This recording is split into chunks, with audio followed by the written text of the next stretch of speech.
Welcome back to Cold Trail's Diary, where we walk the thin line between the real and the supernatural. Tonight, our journey takes us deep into Argentina, a land of haunting folklore, restless spirits, and chilling mysteries. From the vast pampas to the bustling streets of Buenos Aires, every corner of this nation holds a story, a secret whispered on the wind. These tales aren't just for campfires. They are woven into the very fabric of the country's history and culture. Are you ready to explore the shadows? These are the top 5 scary stories of Argentina. Our first tale takes us to the lonely rural roads of the Argentine countryside. Imagine driving late at night, the darkness absolute, when a strange shimmering light appears on the horizon. It floats just above the ground, bobbing and weaving with an unnatural intelligence. This is Luz Mala, the evil light. Local folklore says this eerie glow is the soul of a person who died a violent or unjust death, unable to find peace. The light is said to lead travelers astray, luring them off the path and into dangerous swamps or treacherous terrain. Some legends even claim that digging where the light appears will reveal buried treasure, but at a terrible cost. Those who follow it are often never seen again. They say the light is brightest on cold, dry nights, a wandering spirit searching for retribution.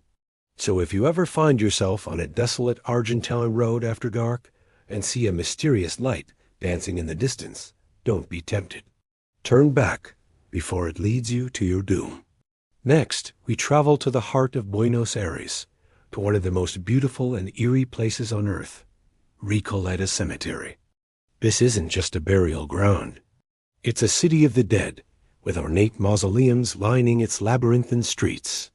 And within this city wanders one of its most famous residents, a ghost known as La Dama de Blanco, the Lady in White. Her name was Rufina Cambaceres, and her story is a tragedy of unimaginable horror. In 1902, on her 19th birthday, Rufina collapsed and was pronounced dead from a heart attack. She was laid to rest in the family mausoleum. Days later, a cemetery worker heard strange noises coming from inside her tomb. When it was opened, a horrifying scene was discovered. The coffin lid was scratched and bruised from the inside. Rufina's hands were battered and torn. She had been buried alive. In a state of cataleptic shock, she had awakened in her own coffin, only to suffer a true and final heart attack from the sheer terror of her situation. Ever since, her tormented spirit has been seen wandering the cemetery's pathways at night, forever reliving her final, desperate moments. Visitors report cold spots, a feeling of overwhelming sadness, and the fleeting glimpse of a young woman in a white dress who vanishes as quickly as she appears. Our third destination is nestled in the hills of Cordoba province. The once grand, now ruined Hotel Edén. Opened in 1898, this luxurious resort was a playground for the world's elite, attracting aristocrats, presidents, and even Albert Einstein. But behind its opulent facade, the hotel harbored dark secrets. Its German owners were staunch supporters of Adolf Hitler, and the hotel became a hub for Nazi sympathizers in South America, even allegedly helping to fund his rise to power. After World War II, the hotel fell into disrepair and was eventually abandoned, left to decay. But its sordid history left an indelible mark. Today, the ruins of Hotel Edén are considered one of the most haunted places in Argentina. Visitors and paranormal investigators report a plethora of unexplained phenomena. The disembodied voices of children are often heard laughing and playing in the empty halls. The spectral figure of a former caretaker is seen still making his rounds, a ghostly guardian of the decaying structure. Some have even reported seeing the apparition of the original owner's daughter, who died tragically within its walls. The hotel's dark political past seems to have anchored these spirits to the location, creating an atmosphere thick with dread and sorrow. It stands as a crumbling monument to a dark era, its corridors echoing with the ghosts of its glamorous, yet sinister, past.